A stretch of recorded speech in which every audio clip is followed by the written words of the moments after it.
तर भावानं मी चाललो बास्केटबॉल खेळायला सकाळी 6:30 वाजता. ग्राउंडवरून बघतो तर कोण आलं नव्हतं. बट ठीक आहे म्हणलं आपण चाललोय पोरं नंतर येतील. मग इकडे बास्केटबॉल खेळून गेलो घरी कारण आपल्या घरच्या गणपतीची पण आरती करायची होती.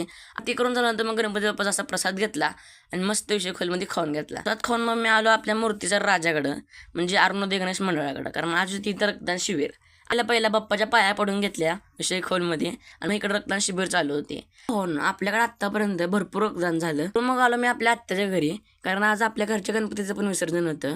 मी काय आपल्या घरच्या गणपतीकडे गेलो नव्हतो. मी आत्याकडे असल्यामुळं आत्याच्या घरच्या गणपतीची आरती करून घेतली. तिकडून पाया पडून घेतलं गणपतीच्या पाया पडून घेतली कारण गणपती बाप्पाला बघितलं. आता गणपती बाप्पाला बघून वाईट तर लय वाटतं कारण आपल्या गणपतीचं विसर्जन होतं. तसं नाही आरतीत आम्ही आलो विहिरीकडं. गणेश गणेश जय गणेश. आल्यानंतर मग गणपती बाप्पाची मस्तपैकी आरती वगैरे करून घेतली.